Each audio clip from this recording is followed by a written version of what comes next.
Hi, this is Marlene with Miami Ghost Chronicles, and I want to welcome you to another episode of Stories of the Supernatural. Wherever you find us, whether it's a video on YouTube or on your favorite podcast platform, please like and subscribe to us so that you can get notification of when a new show is released. You can also find us on major social media platforms where I give you a heads up about upcoming shows and which date and time they will be aired. If you go to MiamiGhostChronicles.com, you can find links to the shows, MP3 files which you can download, or links to your favorite platform like iTunes, Spreaker, SoundCloud, and all other major sources. You can find information for upcoming and past talk show appearances as well as new book projects at MarlenePardo.com. You can also purchase books and merchandise there, and you can visit my author page on Amazon at Marlene Pardo Pellicer. Due to popular demand, I'm narrating my True Believer stories that I've collected throughout the years in a new series called Supernatural Storytime. You can find links at supernaturalstorytime.com. If you are into classic horror, ghost, and adventure stories, I narrate some of those at Nightshade Diary, and you can find links at nightshadediary.com. If you would like to read noteworthy news about the paranormal world, true crime, conspiracy stories, and anything that is just plain weird, you can visit the Stranger Than Fiction Stories tab at MiamiGhostChronicles.com. I do want to thank you all for being part of my audience, and I think you are all wonderful. Hi everybody, this is Marlene with Miami Ghost Chronicles, Stories of the Supernatural. How is everybody doing today? Good, I hope. I'm doing very well. Things are good here. I know everybody always asks me about my farm, my chickens, all the things that I'm growing. Yes, everything is good here. We're getting a lot of rain.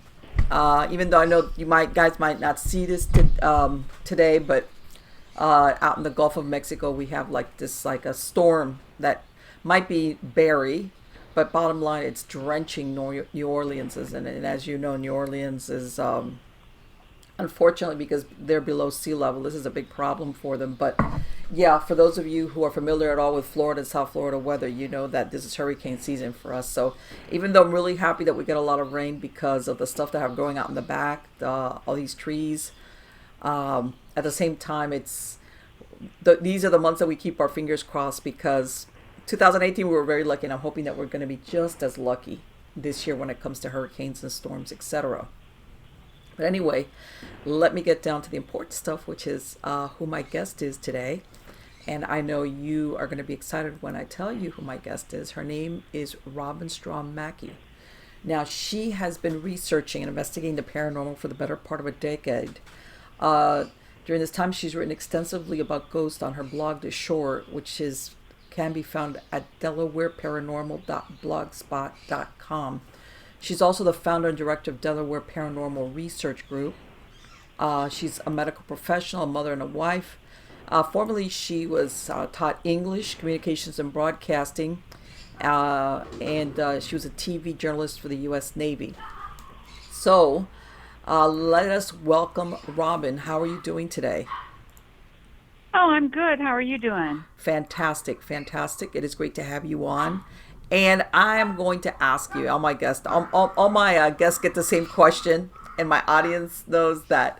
How did you get interested in the paranormal? I mean, was it a childhood experience? Was it something you developed later in life? What happened? Well, I've always been, even as a child, I was always interested in anything to do with ghosts. I had a favorite girlfriend, and we would get together, and her older sister would tell us ghost stories until we were so scared that we couldn't go to bed at night. Yeah. I always loved the movies, The Shining and The Fog, Yes, if anyone oh my God, remembers yes. that one. Yeah, I mean, it dates me, but, so it was always an interest. But I never actually had a paranormal experience until I was much older, actually. Really? Okay. In my 30s. Yeah. What happened? Well, my husband and I bought an old house in Pennsylvania, upstate Pennsylvania. Mm-hmm.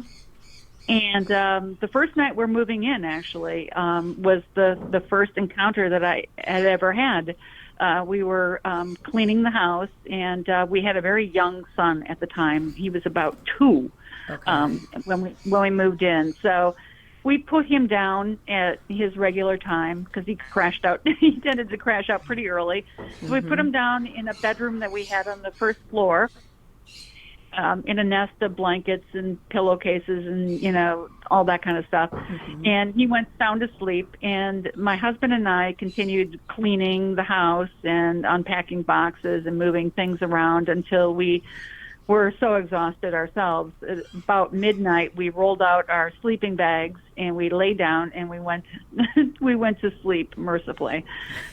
Very, very deep sleep, because if you've ever been through a move, you know. Oh, yes, God. Everybody doesn't realize the move is not the packing, that is the unpacking. So absolutely, I understand very well. Oh, yeah, exhausting. So anyway, so we're sound asleep. And somewhere in the middle of the night or early morning, I get awoken. I'm not quite sure how, but I woke up suddenly, and staring above me, you know, crouched down on the floor looking over me, is a small child looking at me. Wow. And, you know, yeah, it's very dim, and I don't, you know, and I'm groggy, and, you know, so I'm like, what are you doing? So I assume it's my son. Right. And I said, what are you doing out of bed? And, you know, why are you up wandering this very foreign house at, you know, Lord only knows what time. And the child proceeds to get up and, like, moves down the hall, like skips down the hall and kind of disappears into the night. And I can't hear him, which is a really bad sign with a 2-year-old, because anytime you can't hear him, you know they're into something they shouldn't be. It's too quiet, yes. Right. So I'm calling him by name. I'm like, what are you doing? Where'd you go? What are you doing, honey? Oh, you know, and I don't hear anything, and I continue not to hear anything. And I'm like, what's going on? So I get up, and I go down the hall to the first story bedroom that I had put him down in, and of course he's sound asleep in that nest of blankets and pillows that I had put him in. So at that time I was, you know, I wasn't thinking paranormal because I never had an experience to do with the paranormal at that time, but I knew it was shockingly odd. He, for one, has always been a very sound sleeper. You put him to bed and he's out, you know, for 10, 12 hours usually. So right. But after that, we continued to have occasional odd experiences. For one thing, I was teaching at the time, and I woke one morning. It was about 5 o'clock in the morning, and my son was usually a very early riser. He'd always been. So I hear playing outside my bedroom doorway in the hallway, and I said, you know, honey, it's way too early. I don't want to get up now. You need to go back to bed, get a couple more hours of sleep, because I'm not going to be up, you know, at 5 o'clock in the morning to be watching you. And the sounds of playing continue, and they continue, and I'm calling out to him, you need to go to bed, honey. You need to go to bed. And the sounds of playing continue, and so I go out into the hallway, and of course there's no child out in the hallway playing. And I go into his bedroom, which is across the hall from mine, and of course he's sound asleep again in his bed. So I'm thinking, you know, what is going on? Yeah. And apparently my mother, who is not into the paranormal, she came to visit us for a week, and it was one of those old Victorians that had the front staircase and the back staircase for the servants. Yes. So she hears the sounds of playing on the back staircase, which are steep, and he's small.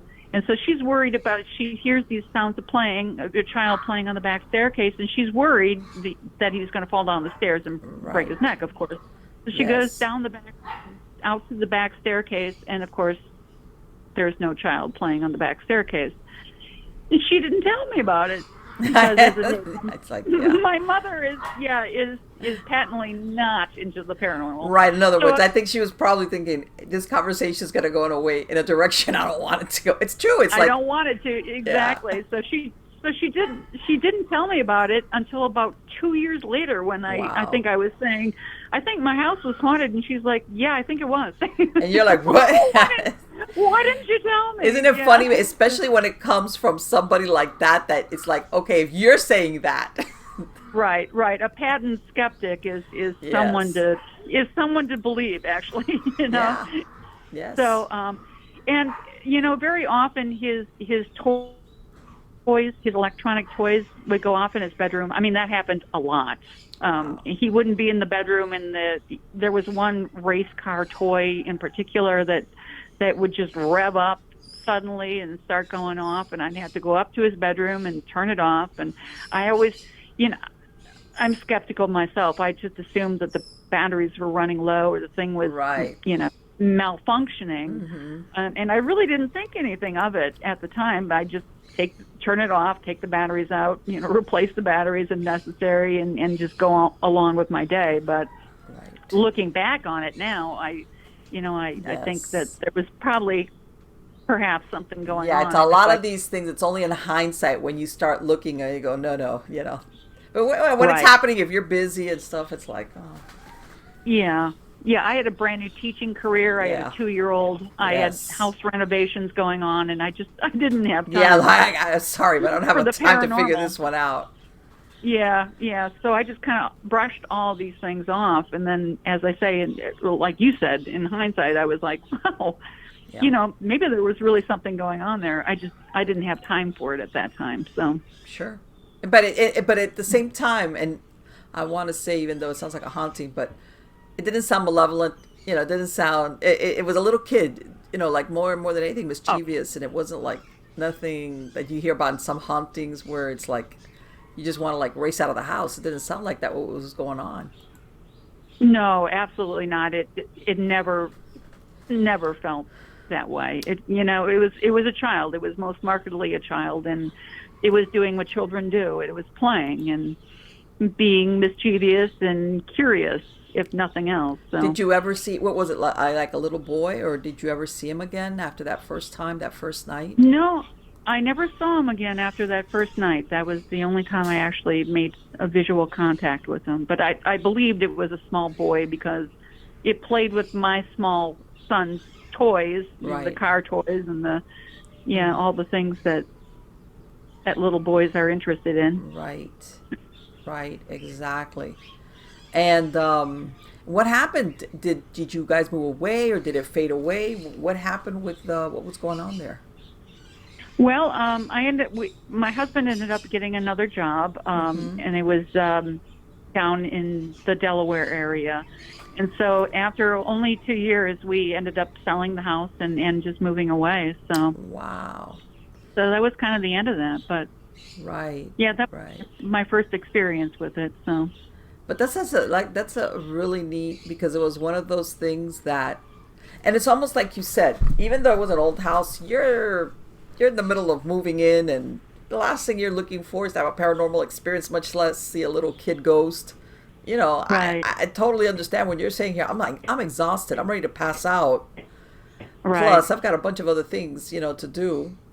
And anyone that's been in the teaching career knows that your first year of teaching, you don't do anything but teach. You breathe.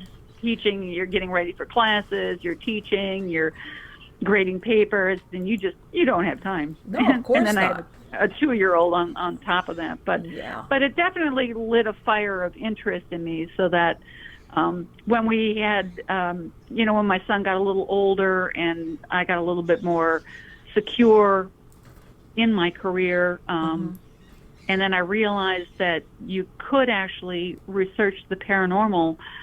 You know, all that thirst that I'd always had kind of reignited, and I said, you know what, this is what I want to do on the side. This is what I want to pursue. So and it became kind of a lifelong pursuit. Well, but you also had the advantage of having, in other words, but sometimes people are interested in, they read about other people's experiences, but they never really have what you even had, which was an actual visual of a ghost. You know, even though you didn't know it was one when you saw it, but it was like, even if nobody ever believes me, I know what I saw. Right. So what happened? Did you join a group? Did you form a group? Or did you just start to research about the paranormal? Well, when I realized, and I have to account this to the Ghost Hunters, television show. Right. I remember. I was cruising through the cable channels one day, and I came across one of the first episodes of the Ghost Hunters, and I'm like, it was one of those aha moments. I'm like, these guys are plumbers, right, and they research the paranormal. I'm like, I could do this too. Yeah. So, and I was hooked. So, and we actually are part of the TAPS family network now. We went ahead and applied and went through the vetting process. And so, I mean, it's a great honor to actually be part of that network. Yes. But so I mean, that was the moment for me. I was like, if plumbers can do that, I can do that too. So I think that was really, believe it or not, initially, you're absolutely right. That was one of the appeals of that show, which of course was, it was that these were, how they did the presentation, the intro to the show, which plumbers by day, ordinary guys. And then they were doing the paranormal, which was very appealing, I think. Whoever thought of that was absolutely on the money with it. Yeah, it was an epiphany. So Yes. Yeah, and that was my moment, and I found a group in my area. Okay. And I remember I filled out the application, and then I'd hover on the send button, and then I wouldn't send it. I'm thinking, do I really want to do this to my life? Because I knew. Yeah. I guess I knew at the time that it was a commitment, and I had to be fully in on that commitment. And then I would fill out the application again, and it wasn't a small application by any means. And then I'd fill it all out again another night, and then I'd hover on the send button, and then I wouldn't send it. And then I'd do it another night, a week later, and I'd hover on the send button, and I wouldn't send it. Finally, one night I sent it. You said, okay, yeah. Well, yeah. and a lot of people sometimes now it's become more common because, like you said, back when the Ghost Hunters came out, they were like the first of these reality type TV shows having to do with paranormal, research and things like. Because previous to that, there have been these shows, but it had never been from, first of all, that reality TV, you had In Search Of and all these other shows, but usually it was retelling of historical ghost stories. Right, exactly. This was a whole new take on it, and now it's become much more common. But people don't realize, and you were absolutely correct, that if you really, back then, if you got into that, you were making a commitment as far as giving up your time and things like that. Oh, yes, definitely. I think a lot of people don't understand that even now, I have people applying for my group all the time, and they have no conception of what it actually takes. They think it takes 45 minutes like the television show. Well, no, and that's why I tell everybody, I said, do you know how, because I've been doing it since the 90s, I tell everybody, I go, you get like you said, 45 minutes worth, and you go out, like I call them, some stuff that are just duds. Nothing happens. It's boring, but if you're expecting like a replay of what you see on TV, a lot of times it's boring, or you're disappointed, or it just doesn't manifest. I mean, a million things that it's not as exciting. Yeah, every once in a while you do come across an investigation that from the moment you get there, sometimes even before things are happening, but a lot of people that don't know any better are kind of disappointed, I think, when it doesn't live up to the expectations of what they see on TV. Well, and a lot of times, too, they don't realize that the 45 minutes that they're watching television, it took them 3-4 nights to film that. Yeah, or a week sometimes, it down into 45 45 minutes, Yeah, they do a lot of editing. what everybody sees, you're right. 3 or 4 nights of absolute boredom, and 3 or 4 nights of pouring through endless hours of video and audio, and Right. And like I tell them, these shows, they've got a production crew behind the scenes running around doing all the heavy lifting, and and setting anything up and, everything else. But that's not always the case when in reality, I've been on, because I was always a freelancer.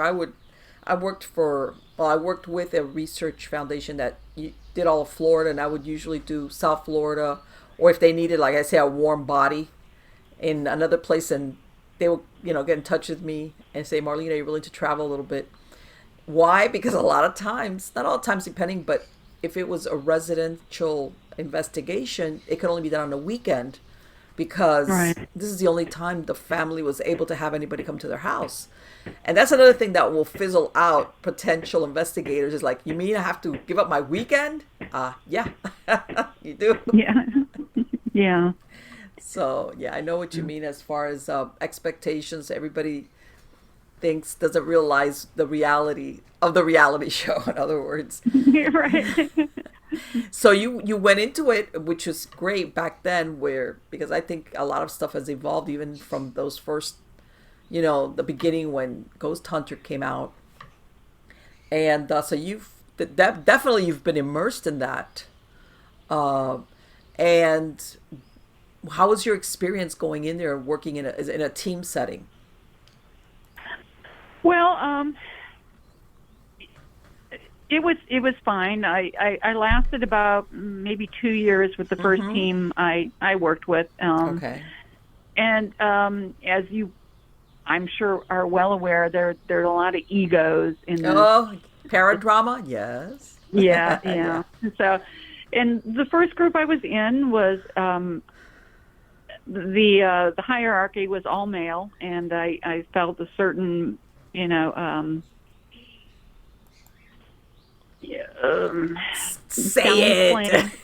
downplaying of my abilities simply because I was female. So, they often overlooked me to for anything doing with the technical department, for example, which was ironic because I made my living in television and radio broadcasting. Isn't that funny? Oh, it was hilarious. Yeah, they'd put out emails and say, well, we're looking for new video equipment. Does anyone, we're going to call in Joe and Harry. And I'm like, well, I'm probably the foremost right, but God, in the group so I started to feel very overlooked, and if I did report something along the paranormal realm, they would often poo-poo my findings, and I started to feel very disenfranchised very quickly. So I ended up going out on my own, and for a few years, I went out, as you said, just like on my own, and I started writing. I started the blog about then. I started writing heavily and researching heavily in all sorts of different areas of the paranormal. And a lot of this is you're not just a paranormal researcher, but you're a researcher into science, and a researcher into psychology, and a researcher into sociology. You have to wear so many hats. There's so many different areas that you have to be facile in. And so I would research these areas, and I would write about them. I would do the occasional investigation, but then I realized that, I needed to start getting out there a little bit more and doing a little bit more investigating. So I basically formed my own group at that point and kind of, established myself in that way. So, and I've been going ever since. So I'm glad you pointed this out, because a lot of people don't realize that if you're going to historical investigations, when I mean historical, I mean basically you're going to maybe a place that might have tours, but doesn't. In other words, you might speak maybe to docents or tour people, or that'll tell you about their experiences, but it's not the same as a residential investigation. Which, when you were talking about psychology, sociology, which you're actually trying to help somebody or getting information from somebody that's actually living in this house. It's totally different from going to investigate a location, whether it's a historical place, a park, a cemetery, whatever. where it's, you're going maybe by a lot of sometimes urban myths, like I said, or people that work there or they're doing, but it's different. There's something that happens, I think, to people when you live in a place that's got some type of phenomena going on. Because let's face it, this is where you live. Right. And sometimes you do come across, and I don't know if you've had this experience, investigations where, you're more, sometimes there's concern about, how good a grasp on reality the people or a person living there has when they describe what they're experiencing. Yeah, absolutely, And by this I'm not saying because, sometimes people who are really having genuine experiences, people overlook them or dismiss them because maybe they think, oh, they're not wound too tight. You could be a little bit cuckoo. That doesn't mean you're not experiencing stuff. But still, you have to look at that aspect. If there's any type of drug use, all these other things. But people don't realize it's a little bit more complex depending on what type of investigation, as far as the hats that you wear. If you're really, truly invested in doing a good investigation versus sensationalism, if you know what I mean, which is like... I absolutely know. Right. Know all I'm looking for is my... great, oh my God, this is gonna go viral, or this is great, and you really don't do the research, or you don't care how or what really is, was that really supernatural phenomena, or was just that something that looked great on maybe on a video or a photograph, but could be easily explained. And I'm sure you've come across that. So, and it's funny because I've that thing that you said about deciding to start your own group, I've heard that from so many paranormal investigators, of which have been doing it for a while. In other words, that they're committed to it, that they get to the point where they're like, you know what, I gotta do my own thing and just bring in where I set the rules, and then I bring in a team and I put a team together. For various reasons, some of them very much to what you described, especially if you're a woman, if you're female. Yeah. So what kind of investigations were you doing? Were you doing residential, or were you going to historical locations? What were you investigating? Basically, with both teams, we've done kind of a combination of residential and historic locations. We don't do. I do make a distinction, and I think you kind of made it yourself, that there's paratourism, and then there's paranormal investigations, and I have always made a distinction between this is not pure entertainment. This is an investigation. So, and I've always done paranormal investigations. We don't do paratourism. We don't do ghost walks, and if we do, we have on occasion, done some money making things. But I make the distinction even then. I'm like, this is for entertainment. This is not to forward paranormal research. So if you do have a good time, if you do, think you've experienced something, that's great, because you paid the price of admission. But exactly. This is not advancing the field, and I don't consider it to being so. But right. If you happen to catch a great photograph, good for you. But right. But so we do. I try to do very circumspect investigations. We keep the amount of people at an investigation to a bare minimum. We try to contain any evidence that we might gain. We keep the level of contamination down. Right. So we do. I do a very careful. I do very careful investigations. So I invest a lot of time, a lot of effort, a lot of money into my investigations, and so I try to make them. Yeah, sure. As contamination free as possible. So, but we do. We have done. Haunted hotels. We did a haunted fort. But we've done a lot of residentials as well.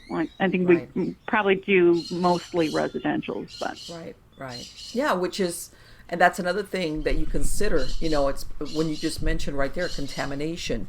If you're lucky enough, let's say, to gain access after hours to a location that's empty, your fear of contamination is different than maybe with a household where there's people living there, or if they have pets, or if they're whether they stay behind or not during the investigation. It's just a different layer. Sometimes the area is smaller.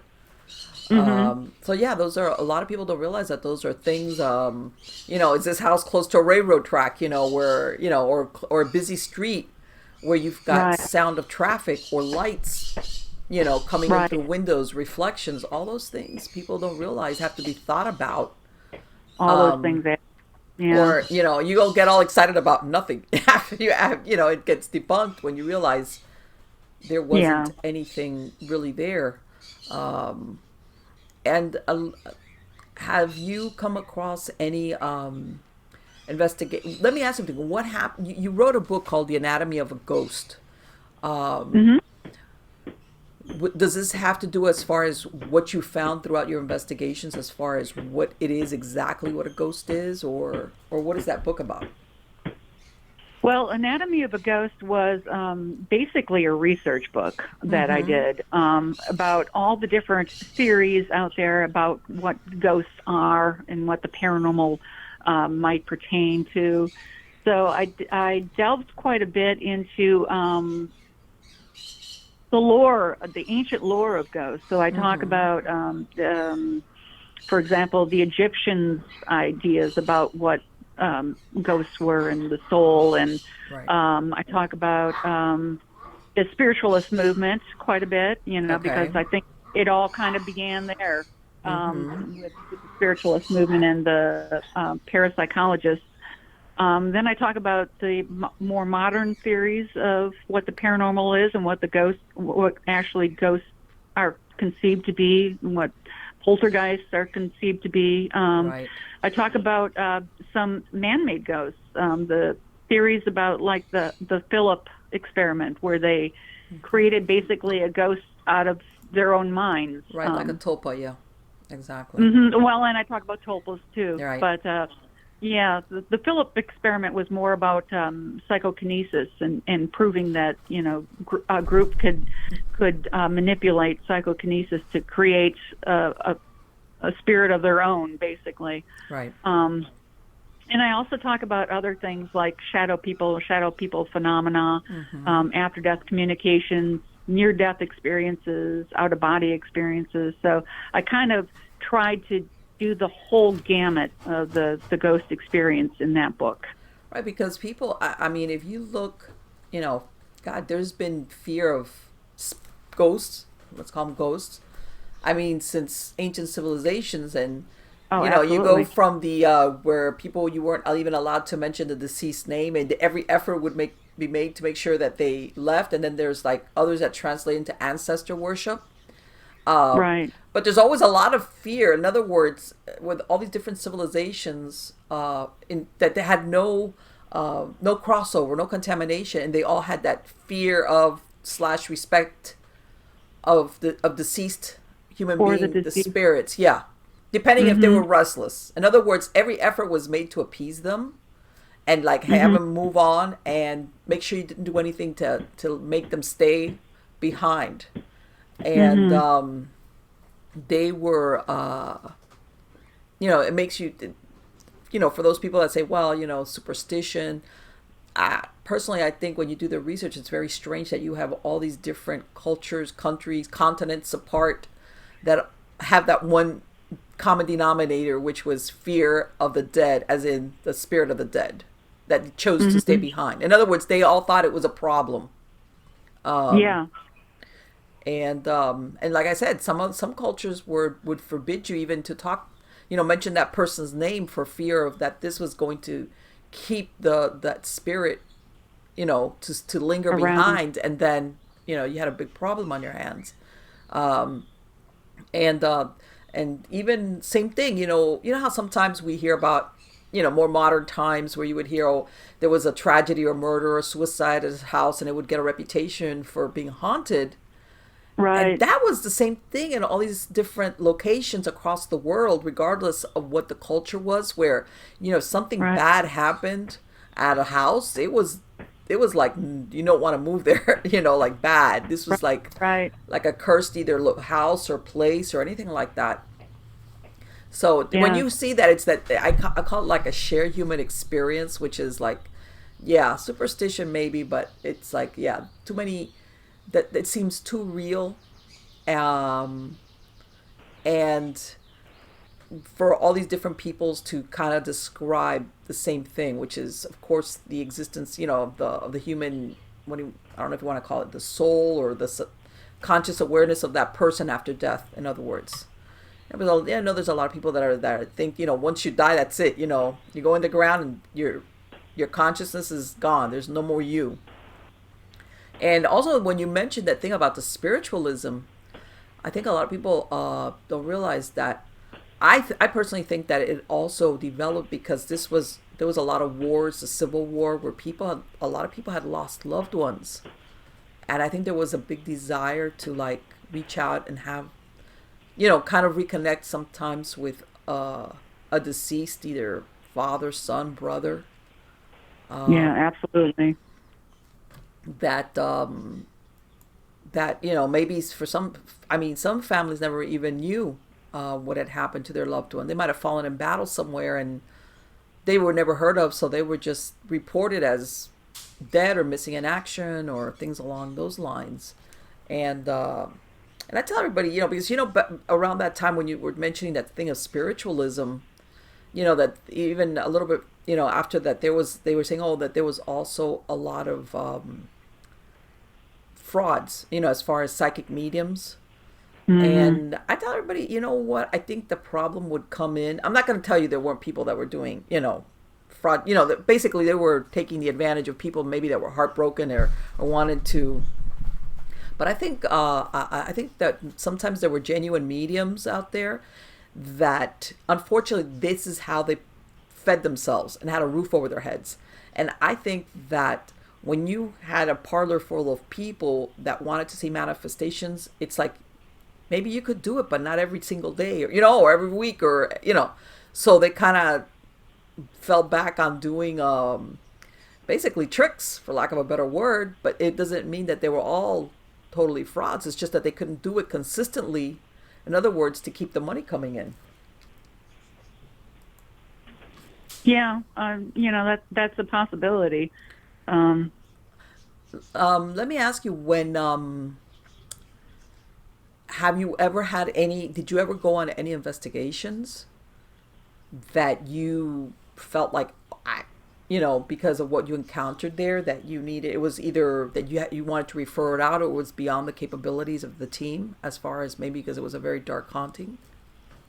no, no, I haven't. So, No, no, I'm no, curious because some people, some people do, some people don't. Others I've heard that they haven't, but they always have like they have either clergy or somebody they can refer it to if they say, what's going on here is like, this is not like your ordinary, I've got a dead person in the basement kind of deal. What's the strangest case that you've had been involved in? well, we did have a case that I wrote about in my second book, actually, on the hunt for the haunted, which appeared to be a case where the homeowners were becoming temporarily possessed by the spirits. Okay. In particular, the homeowner's boyfriend was they were doing extensive renovations on the house, Mm-hmm. and the former homeowner had been a rather unlikable person, to put it Okay. kindly. And he had been the original owner, builder of the house. And when he passed, I believe he passed in the house, Mm-hmm. in a recliner that he had used extensively in the last couple of years of his life. He'd been in a wheelchair.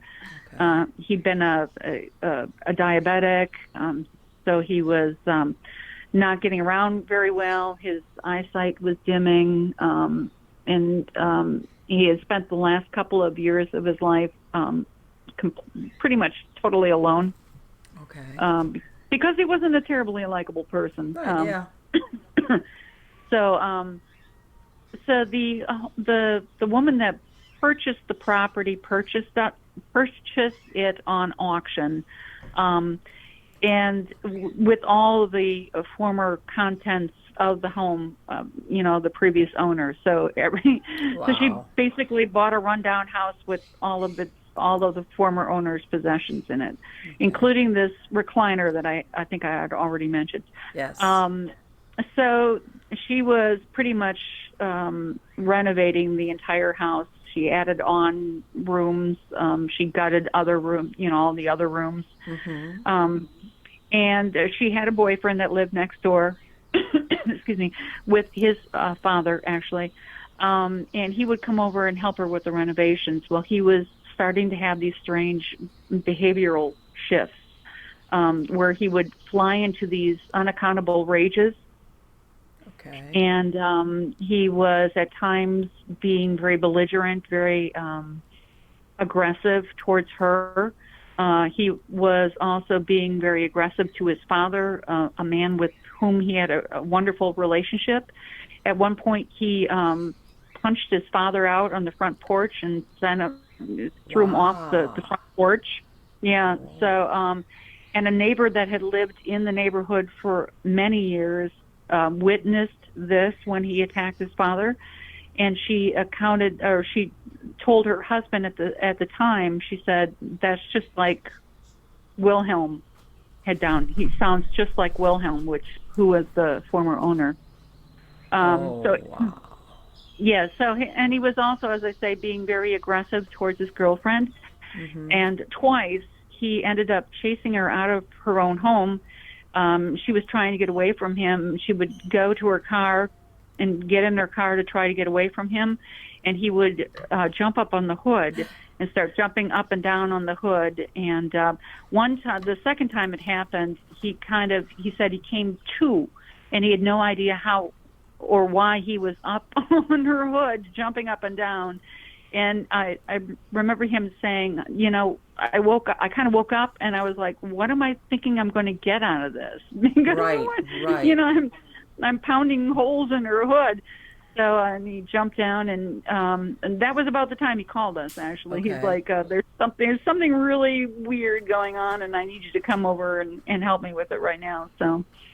Yeah, because that's being. He was physically aggressive. It wasn't just like a mean disposition. No. He was wow. Yeah, he was being physically aggressive, and it wasn't his personality. He was a very mild-mannered personality. So he had us in, and we did the walk around or the walk through, and he told us about all the different things that were going on, and he was telling me in particular about this recliner, and he said, this is the recliner that Wilhelm lived in for the last couple of years, and it's reported that he passed away in this recliner. He said, I sit down in this recliner, and he was a smoker. He said, and I immediately go to sleep, and I drop my cigarette, and we're looking at this recliner. It's got all these burn marks in the fabric. And he said, and I'm at this house, and my hips and my knees start to bother me. He was probably in his early 40s. I mean, too early for this kind of thing to go on. He said, and they hurt me and they ache all the time. He said, and then I noticed that my eyesight starts going out on me, and I can hardly see. And he said, but then I go back next door to my father's house where I live, and I feel fine. That I can't account for what's going on. And so I kind of factored in all these things that were going on, and I said, well, how about we get rid of that recliner? Yeah, let's start with that. Yeah, let's start with that and see what happens with that. So he took the recliner out to the burning pit, and he basically burnt the recliner and in a big old bonfire.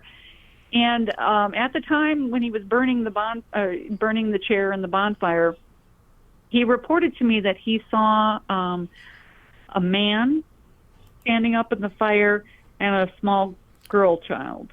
Wow. And let me ask you something. How about her? Did she ever have, or was it just he was the target of whatever was going on? I mean, as far as the possession or whatever was going on.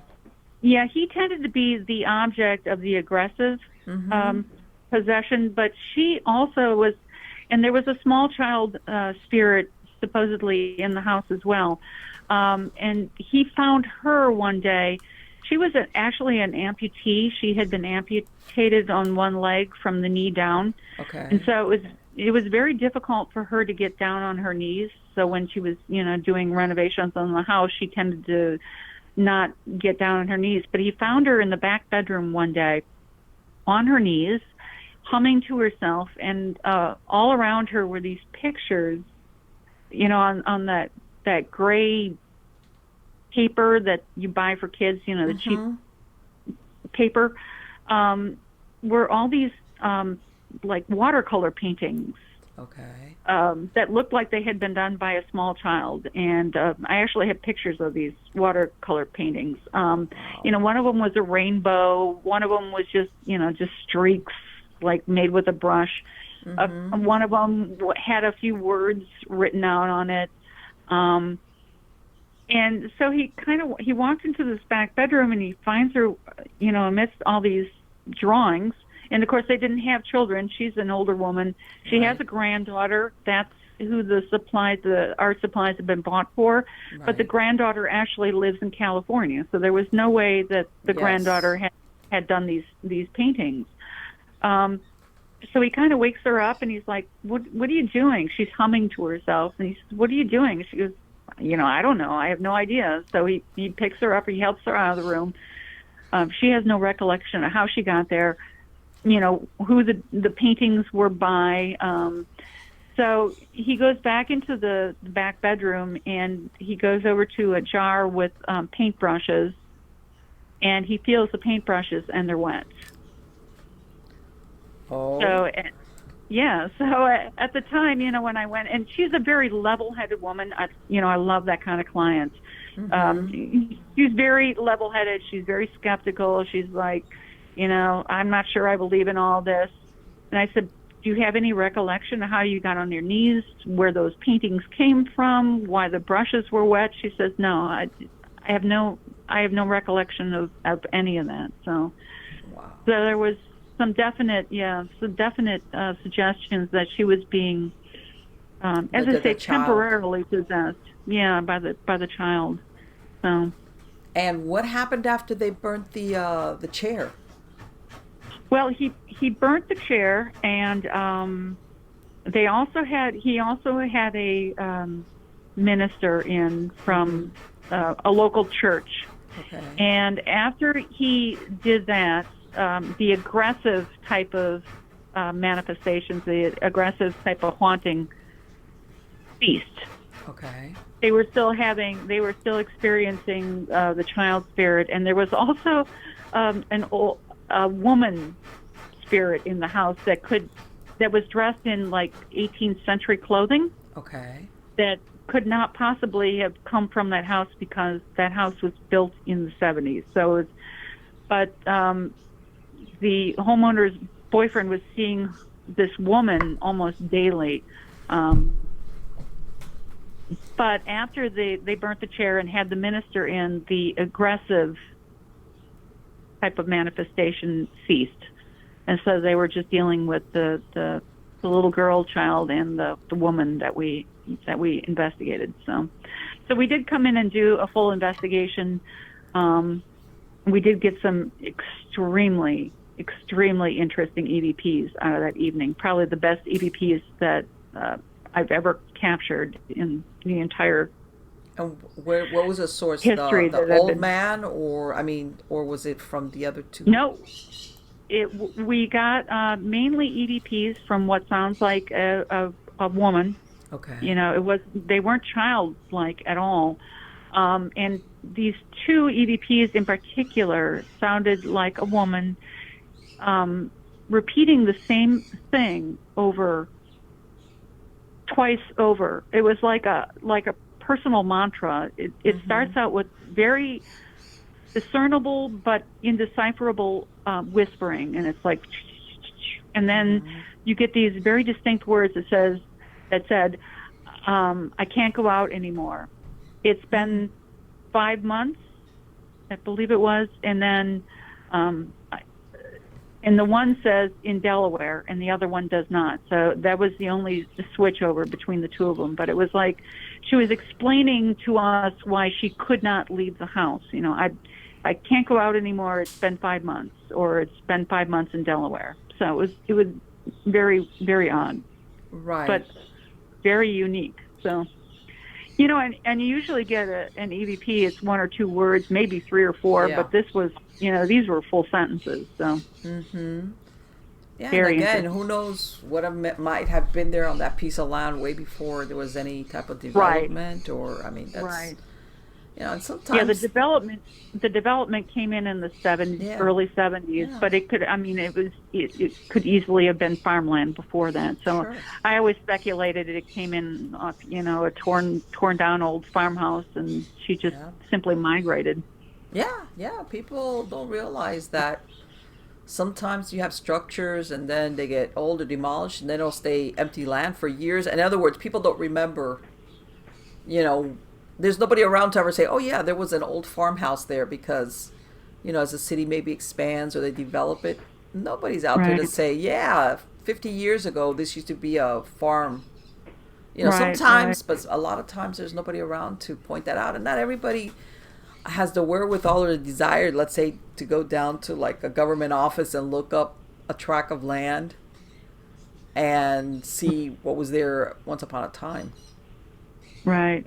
Well, and sometimes the records get destroyed. Oh, yeah, yeah. There's fires, and so, yeah. There was That was very interesting. Well, there was a case, and I've spoken about it in other shows, and I always draw. It was down in Texas, and I remember now. It was called the Black Hope Cemetery, and it was something similar where a piece of land was used for like you could build like a custom home, like the developer would build a house for you, in other words. Okay. And this happened, I want to say, late 80s or early 90s. And initially, 8 houses were built.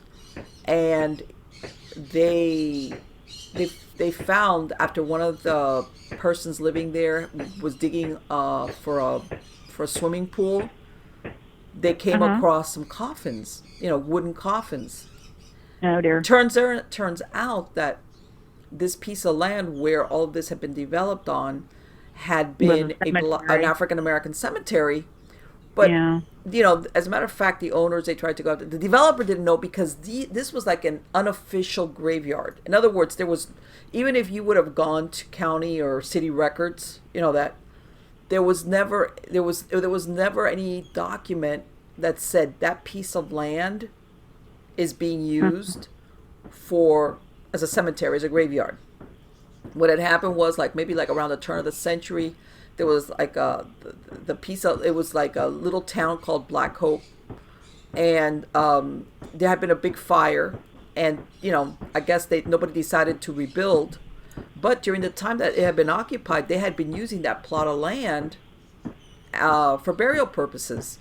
And what happened was, of course, they weren't, a lot of the people in that area really didn't have any money. So whatever markers they would put would be made of wood, which, of course, with time obliterates. So that's why nobody knew or remembered, or even if you looked on official records, did it show that once upon a time that there were people buried there. Right. So sometimes, people don't realize when you get those like what you described, the ghost of this lady, which looks, by the way she was dressed, as she definitely predates the time of the development. Right. Really, what are her origins? It could have been, or sometimes people had little, what they call those little family graveyards that people would have near their homes. Right. Then, like you said, everything's destroyed. The family moves away. If they had markers, if they were made of wood, they basically just also fall apart, and nobody's none the wiser until you get something like that. And as far as the child, no, they had no idea, or was there any idea who the child might be? No, there wasn't. He was a widower. He'd been married, but she'd had one child. This was another strange anomaly of the case. They had been married 25 years. Right. And she had a child listed, an adult child, male adult child, Mm-hmm. who was only 19 years old, but was not his son. Okay. So Right. try to figure that one out. So, It's and like, okay. in fact, the day that the wife, yeah, so the day that the wife passed away in the hospital, he came home from the hospital and kicked the adult son out. Oh. So we have, yeah, so we had no idea who the little girl was. And it was strange because when we were doing the investigations and the walkthrough, it was basically a house built on not a basement, but a crawl space underneath the crawl space. There was a crawl space underneath, and it was basically just like a sandy crawl space. It was just basically ground. Yeah. And so we looked in this crawl space, and there was evidence of clothing and a sleeping bag. So it had looked like someone had been camping out underneath the house, and we speculated that the adult son, once he got the boot, went and lived underneath the crawl space for a while. So it was it was a very, very odd situation. Right. But, in other words, if that was the case, God knows, maybe this guy didn't have money. Like, okay, even though he was an adult, it was like, what can I do? I guess I'm going to have to sleep under the house. Yeah, which kind of ties in with what you were saying, that he was not such a nice guy. No, he was a very not nice guy. So, and one of the residents actually was a retired police officer, and he had told the owner and her boyfriend that the late Wilhelm was reportedly a pedophile. Ooh. Now that does Yeah, see, that puts a different twist on it. Totally. Yes, that puts a totally different twist on it. So we did look into his police records. He didn't have any police record. That doesn't mean that he, perhaps he never got caught at it or never got arrested for that. But we, certainly worried that the little child might have been a victim. Yeah. So I don't know. I hate to think the worst of people, but well, you know what? In the perfect world, everybody that does something wrong, criminal or otherwise, gets caught or brought to justice or gets their just desserts. Right. But there's a lot of people that do things. First of all, no one ever knows that they did it. So much less do they ever, go to jail or are even exposed. For all these, whether it's criminal or a murderer, you know how they talk about these people that talk a lot because they're wanting to get caught, or these serial killers, that send stuff to the newspapers, or because they're like all narcissistic. I say there's a whole slew of those running around that have no desire to get caught. In other words, they don't send notes, they don't send letters, they don't taunt the police, and they die of old age in their bed. And I know it sounds very unfair when you think about it, but and of course nobody knows about them because they're very happy being anonymous. Coming to the point of what you were saying, if this was a circulated rumor about this guy, like you said, even if he wasn't arrested, that doesn't preclude that at some point he by a former police officer, which obviously gives it more credibility. So, sure. Yeah. And you know what? And sometimes I don't know how big had he been a police officer in the force right there in that area where he lived at? For the city? I don't know. I never got a chance to interview him, but I would assume because he'd been living in that area for a number of years. So. Yeah, as I was gonna say, a lot of times cops, especially if they've been serving in that same area for a long time, they know everything about everybody, even if, in other words, they already know who does what. Right. Unofficially. they just know it. And yeah, that's a really interesting slant that God knows there's just no way to ever prove it one way or the other. Right. And Wilhelm probably took that secret, if there was one, to his grave and beyond. and beyond, apparently. Yeah.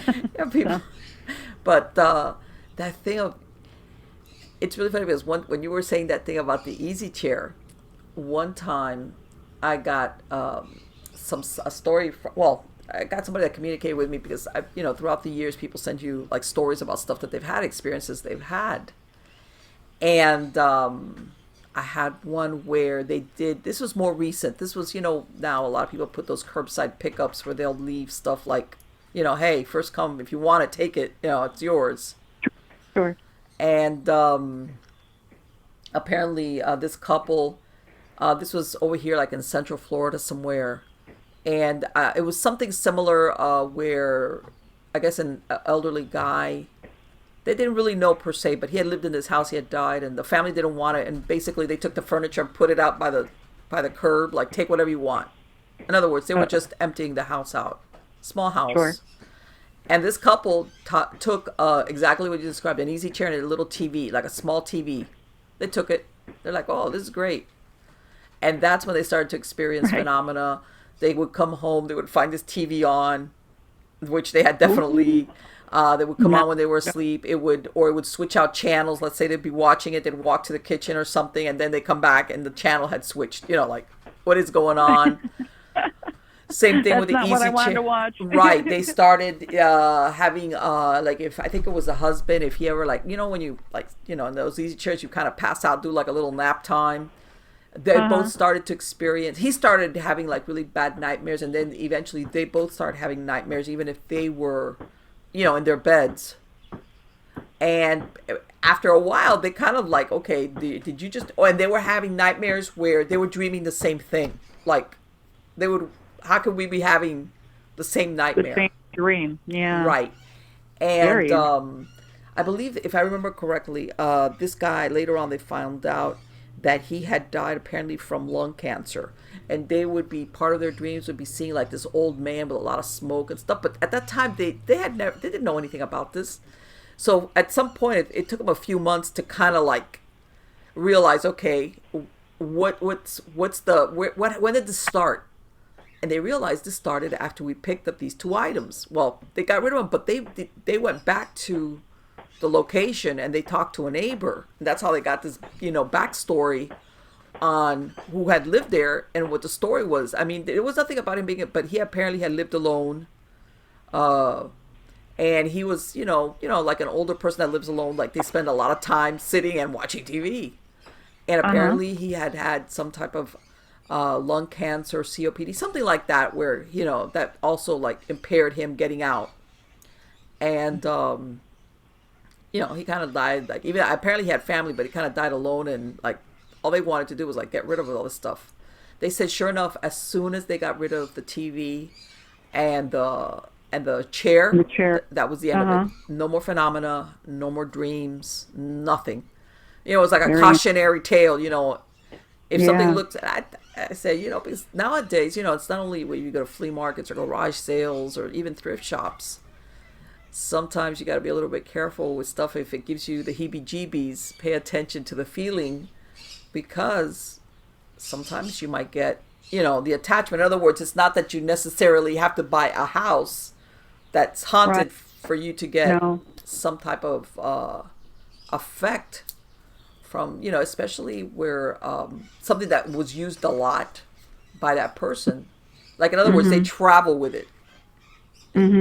Because this is where they spent all that time. And they're attached to it in some way or another. Yeah. Yes. And what happened eventually with this lady? Did she sell it? Did she stay there? Or what happened with that house? She stayed. Eventually, the older woman departed. Okay. And one day they were on the couch, she and her boyfriend, and they were watching some television. And she said that the storm door opened all by itself and opened about as far as to let a body out, and then it closed and snapped shut, and they never had the child spirit again. But they did experience things on the outside of the house. Really? Which was interesting. Yeah, she had put in a master bedroom, basically. And it's a one-story house, but she had put in cathedral ceilings in her master bedroom. Okay. So it was like 15 feet up in the air, and then they put windows in up at the top, where the roof is. Right. And they would find handprints up Wow. on these windows that were 15 feet in the air. So, How does that work? and they'd go and clean them off, and apparently they'd show up again. So they assumed that their inhabitants, their unseen inhabitants, had moved outside. So It's possible. yeah. And you know what? It's really, because I have heard of the phenomena where they say some ghosts or souls are trapped by others that are there, and then when you get rid of one, then everybody else is able to leave. It's almost like they hold them hostage. And Right. like, okay, you got rid of the one that had everybody, basically roped in. Who knows what the story was on that. There was one investigation I went on where the house had been built in the 50s, but the owners previous to the ones that were there occupying it, he had built like a large, I want to say like addition, and he it was like a Florida room or family room, and he really nice paneled, and he had built like a loft, like with one of those spiral staircases that took you up to the loft. Really very well done. He the owner who had occupied the house, who had done that, he dropped dead one day of a heart attack in the house. And then the house had stood empty for a little bit because, the wife and everything. He kind of died, he wasn't that old, but very unexpectedly. But part of the phenomena they were having was really weird because it would only happen in that addition to the house. It's almost like, there was other stuff going on. Because of course, like everybody, you think of the usual suspect is going to be the guy that dropped dead of a heart attack in a house. Right. But sometimes you get other stuff going on that is not the usual source that you think of.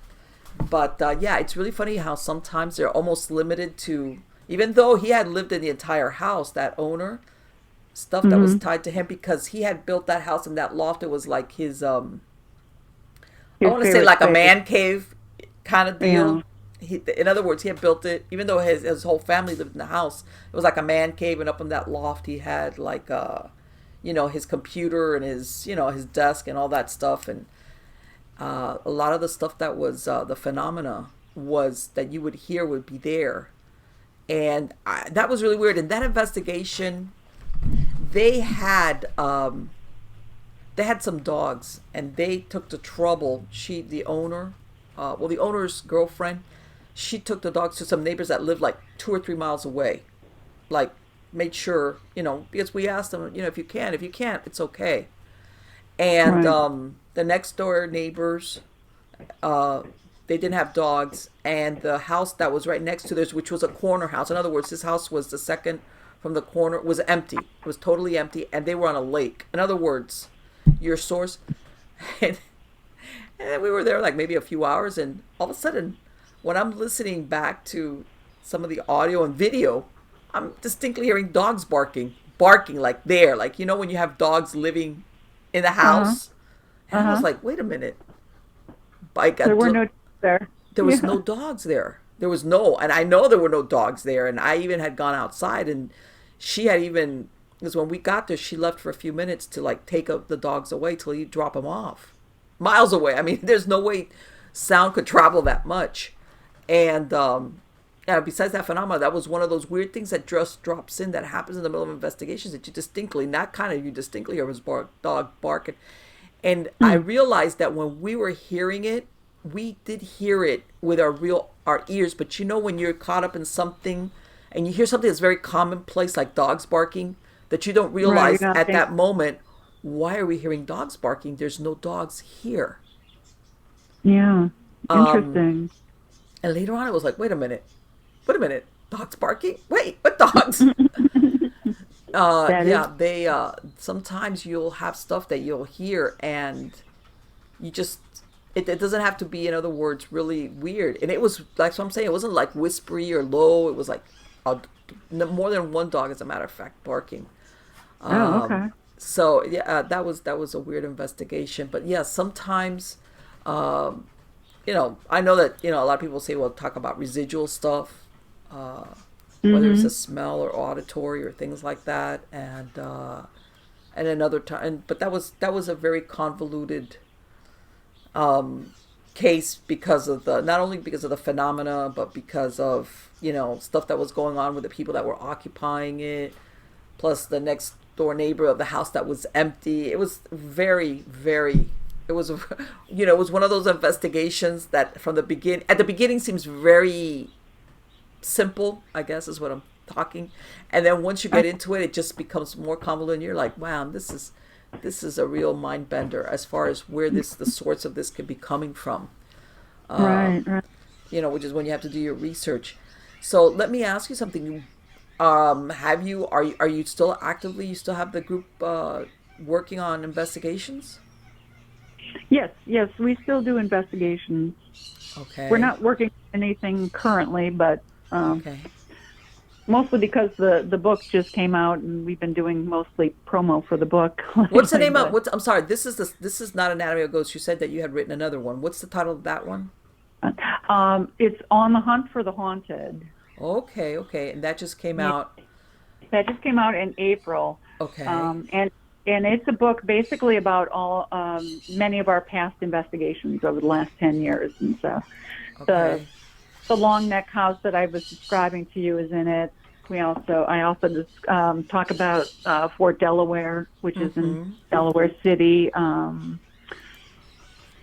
There's a Hartley House investigation that we did 3 times. Actually, we investigated this house 3 times, which was and it always gave us a plethora of evidence. So yeah, it's a lot of our past investigations that were of the more interesting type. So Do you only work, what is it? Is it only do you cover only like the Delaware area, or do you go outside of that area if somebody calls you for an no, invest? we definitely go outside. We're 15 minutes away from the Delaware Maryland border, so we've done a Okay. lot of investigations in Maryland, and Okay. I think I talk about my house in Pennsylvania as well. So Right. basically all on the East Coast, but yeah. Yeah, I tell people I've had stories very, along the same lines that there's no resolution. In other words, you move in there, you have these experiences, and then, well, like what happened with you? You moved away. You never find out who, what, how. It's just the experience in and of itself. Right. And then, of course, and even you, like you said, you moved away so far. You never even find out. Hey, did anybody that moved in after me ever have the same experience? What came of that? Right. So Yeah. yeah. It would have been nice, yeah, to have talked to owners after us, but no, we never got the opportunity. So Yeah, yeah.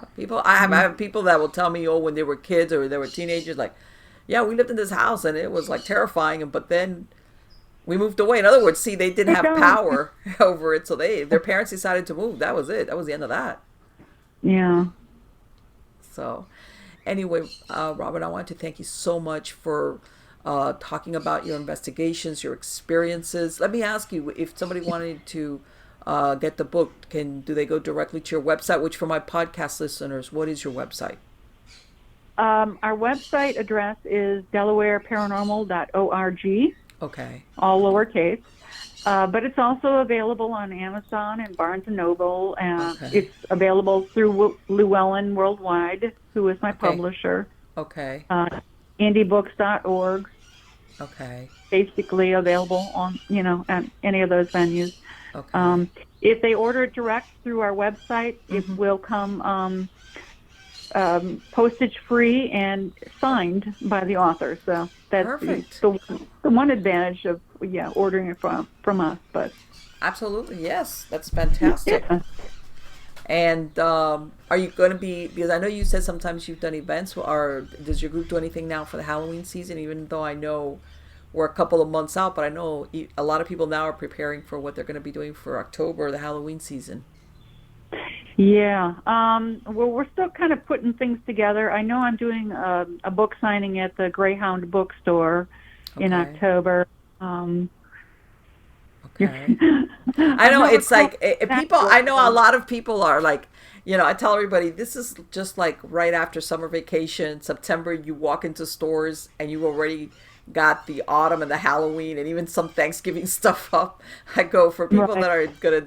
This is people start planning stuff now, even now for what they're gonna be doing into the fall season, and Oh, October is is the perfect time for as far as any events or taking either the tours or even the book signings, which your book right. sounds ideal for that. But again, thank Yeah. you so much. I want to wish you the best of luck on any new Oh, projects and thank you. also with your group. And Thank you. of course, I'll put a link to your website on the credits of the show. So if Okay. anybody wants to jump on over there and either get in touch with you, whether it's for the books or because they want to, contact you about any type of experience or an investigation, they can get a hold of you. Absolutely. Alrighty, darling. Thank you so much.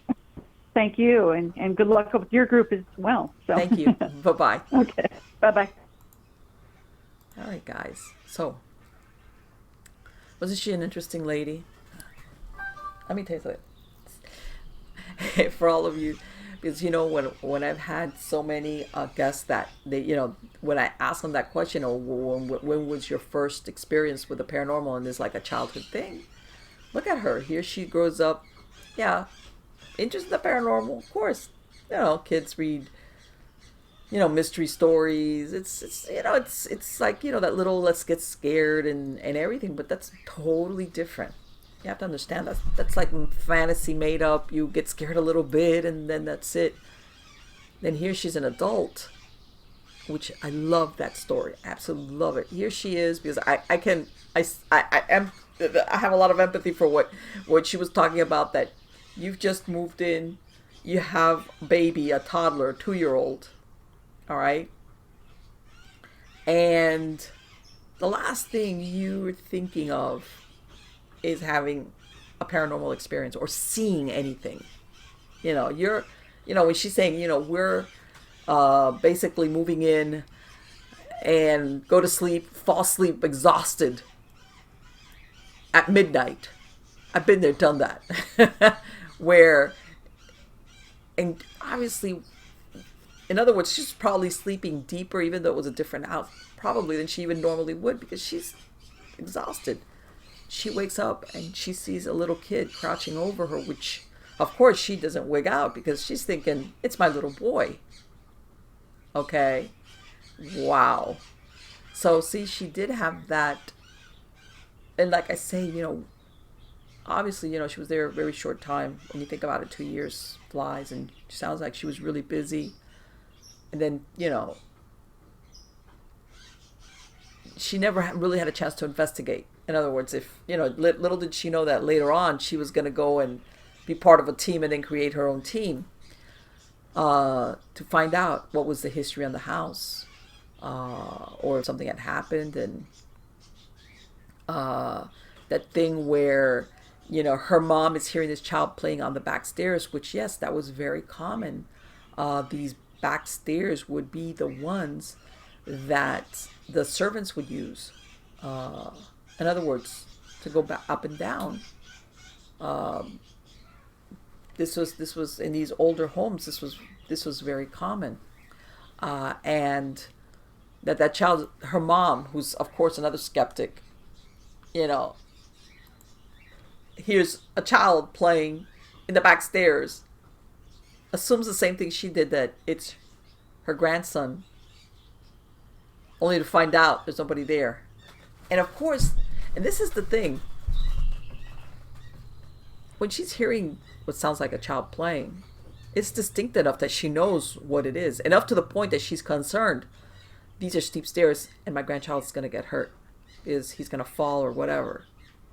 Again, she's not looking at a paranormal experience. I love that story. I love that story because when I hear those stories, again, it's very different from the person that's doing the ghost hunt or anything. They're looking, they're waiting, they're primed for having that aha moment. It's when you don't, when you're just like living life, what I call living life, that it kind of kabongs you on the head. Sometimes not so subtly, other times very subtly. And contrary to what most people believe, most people like try to explain it away by regular means.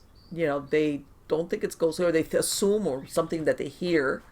They're not thinking, oh, that's the ghost on the back stairs, or oh, it's a little kid ghost. No, you're thinking of, my child, my grandson, the pet, a million things.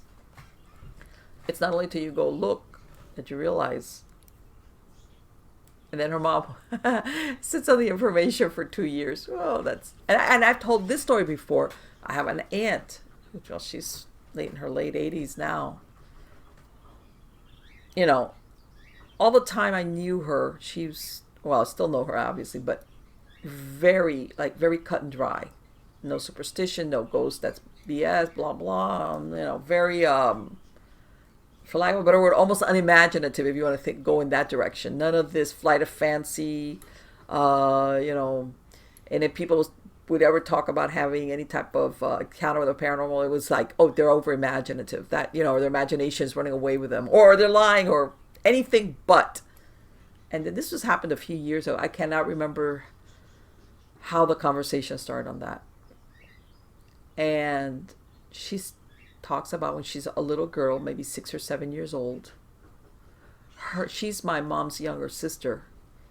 And when they were in grade school, my grandmother was sending them to it was like a boarding school at a convent that was close by. And basically they were living there. And this was a very, very old compound, because it was like the school, the church, the convent. These are older buildings back then. They used to build them, beautiful architecture, but very large, And as a matter of fact, because this was in Cuba, some of it dated back to the time of the Spaniards. I mean, we're talking hundreds of years. This is very old Gothic style architecture. So she says that, I remember, I've never forgotten it. She was telling the story how she's a little girl and she's sitting in her classroom, and all of a sudden she says she looks at the doorway of the classroom, and I'm thinking this must have been like, date-wise, I want to say it was maybe late 1930s when this occurred. Late 1930s, early 1940s. She looks at the entrance to the classroom and she sees a little altar boy standing there in the doorway of the classroom. And she says that all she could see was that he looked very sad, that he had a very sad look on his face. But even as a little girl, she's thinking, what is a little altar boy doing in the school? Like, in other words, remember, once upon a time, they would, in these Catholic, boarding school kind of, they were segregated. In other words, you didn't have co-ed classes. They would teach the girls, they would keep them apart. So to her, to see a little altar boy there, of course she's a kid, and he appeared solid enough that she mistook him for a real live boy. And she's thinking two things. One, why does he look so sad? Two, what is he doing here? Because he's an altar boy, plus he's not supposed to be here. All the little things, even as a kid, that go through your mind in seconds. She says she looks away, she looks back, and he's gone. In other words, she realizes there's no place for him to have gone. And I remember her, when she's talking about this story, I'm looking at her and I'm like, you knew that was, I mean, maybe not right that moment. You're a child. I think she was like 7 or 8 years old. But you realized later on, I'm sure, like a lot of people do when they look at childhood experiences, that they had a paranormal event or they saw a ghost. And you carry on sometimes, like people who talk about ghosts and seeing things that they're full of BS. And here you had one that definitely, there was no way for you to explain how you were seeing this little altar boy appear suddenly in the entrance to your classroom in this really super old building complex. And then you blink your eyes and basically disappears. So, and I've said this story before, for all the people running around talking about their paranormal experiences, some which are true, which are not, some people have experiences which they believe are true, but they never investigate, but the actual source is not really supernatural. But it's not that they're lying. They truly believe that what they experienced was for real paranormal. And they run out of the house, in other words, or they run away, or they whatever. They never go and say, what was it that made that noise, or whatever. There's a bunch of diehard skeptics, or the ones that profess no such thing as a paranormal or a ghost or blah, blah, blah. Which if they have these moments of honesty or a sympathetic audience, or at some point they realize, who cares, that they talk about maybe a bunch of experience or maybe just that one experience. Because at this point, I have never asked my aunt again, but it makes me wonder, has she ever had any other experiences that she just never talked about? Where... that believe me, that some of these people take these almost like what her mom did, her mom took her 2 years but talked about it. They just take it to the grave. They just never talk about it. Either one, because nobody ever asks them, or if I don't talk about it, it's not real, or I don't want to have a discussion about this. And I wouldn't be surprised if her mom, think about it.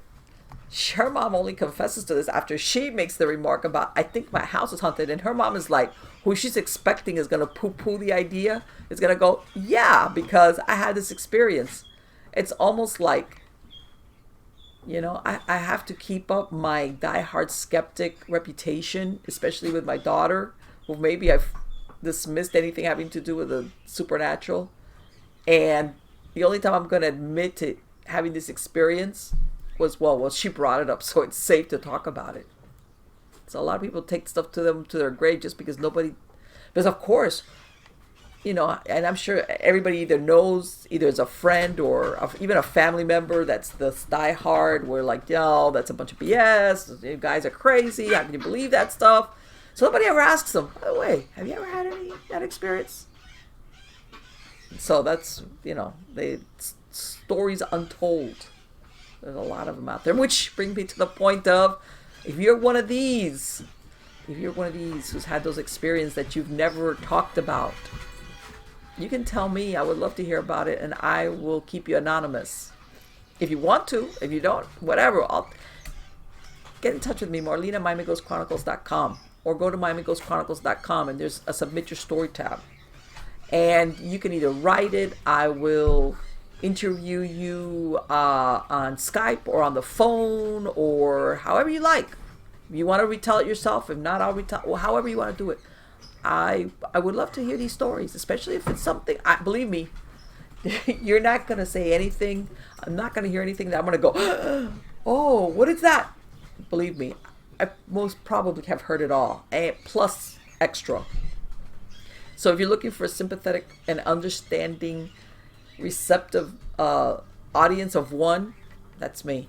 So if you got a story like that, or series of them, of experiences, maybe you've had more than one experience and you've just said, no, I'll just keep this information to myself, get in touch with me and let me know about it. And because I think there's a lot of you running around out there with all these stories buried inside of you that deserve to be told. So guys, again, thank you so much for being part of my audience. Take care. You're all wonderful.